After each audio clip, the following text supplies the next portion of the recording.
자, 이런 상황극이 있다고 해볼게요. 한 아버지가 아들에게 도서관에 가서 총균세라는 책을 하나 빌려오라고 심부름을 시킵니다. 그 아들은 도서관에 가서 사서에게 총균세를 빌리고 싶습니다 라고 요청을 합니다. 사서는 잠깐만 기다려달라고 말한 후에 큰 책장들을 열심히 뒤져서 요청받은 책을 찾아서 손님에게 대여해 줍니다. 그리고 빌린 책을 받은 아들은 아버지에게 책을 전달하죠.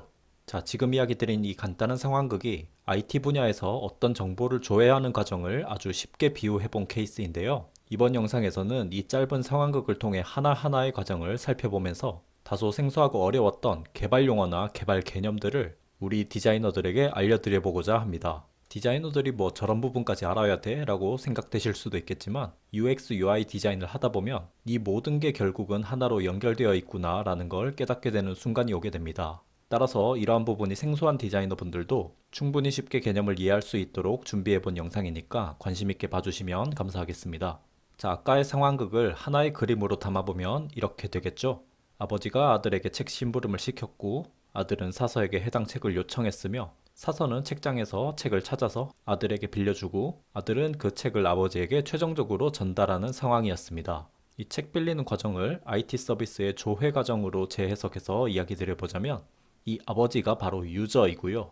이 아들은 손님, 즉 클라이언트입니다. 아버지의 오더를 받고 도서관에 찾아간 손님이겠죠. 즉 유저가 부탁한 요청을 도서관에 대신 요청해주는 역할을 수행합니다. 그럼 이 사서는 어떤 역할일까요? 이 사서가 바로 우리가 흔히 서버라고 부르는 바로 그것입니다. 보통 식당에서도 손님에게 어떤 주문을 받고 주방에 그 주문을 알려주는 역할을 서빙이라고 부르잖아요. 즉 클라이언트의 요청에 대해 응답을 해주는 역할이 바로 그 서버의 역할입니다.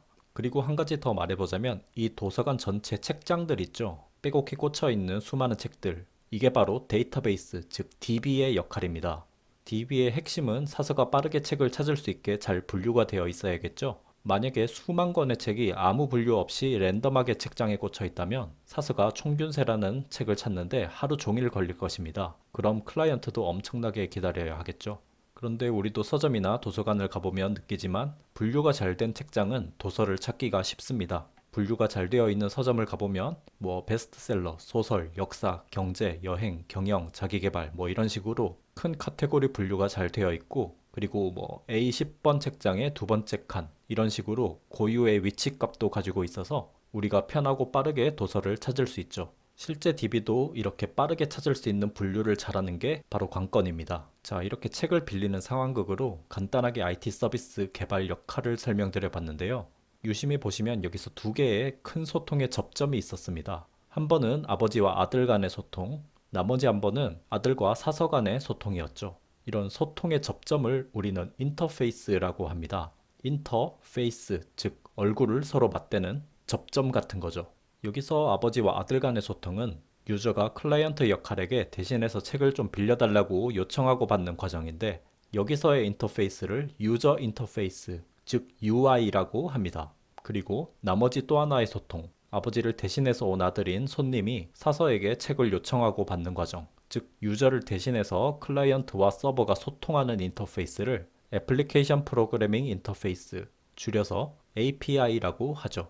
실제 API라는 개념은 아주 작은 기능에서부터 큰 서비스까지 워낙 개념이 쓰이는 폭이 넓어서 이걸 저도 이렇게 단순화해서 이야기 드리긴 조심스러운 면이 있으나 적어도 웹이나 앱에서의 클라이언트 서버 간 API 개념은 방금 이야기 드린 이 개념과 같습니다. 어쨌든 UI 그리고 API 이 두 번의 큰 인터페이스 과정을 통해서 대부분의 IT 서비스들이 구동됩니다. 우리가 어떤 앱에 가입을 하고 로그인하고 검색하고 포스팅하고 또 남들의 포스팅을 보고 수정하고 답글 달고 결제하고 삭제하고 등등등 모든 일련의 과정들은 이 두 번의 인터페이스를 거쳐서 최종적으로 유저에게 오는 것이죠. 방금 책 빌리는 이 사례를 그대로 디지털화 시켜서 다시 이야기 드려볼게요. 이번엔 이 아들 역할을 디지털화 시켜서 핸드폰 도서 검색 앱으로 바꿔볼게요. 자, 유저는 어떤 책을 찾고 싶어서 도서 검색 앱을 깔아서 켭니다.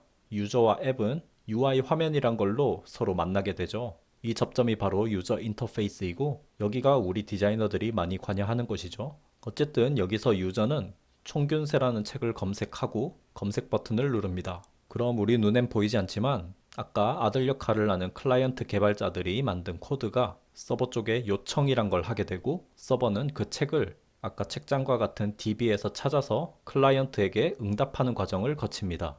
특히 이 API라는 소통의 과정은 일반적인 사람들 간의 소통 과정과는 조금 다른 게 어떻게 보면 컴퓨터끼리의 소통 과정이기 때문에 그때그때 마치 사람처럼 생각나는 내용으로 대화한다기보다는 미리 이런 요청이 오면 이런 응답을 할 것이다 라고 아주 자세하고 체계적으로 프로그래밍으로 설계를 해 놓습니다. 어떤 케이스들을 잘게 쪼개 놓는 것이죠. 예를 들어 요청한 책이 DB에 있는 경우, DB에 없는 경우, 서버가 불안정한 경우, 클라이언트가 잘못된 요청을 한 경우 등등등 모든 케이스를 염두하고 소통을 미리 설계해 놓는 것이죠.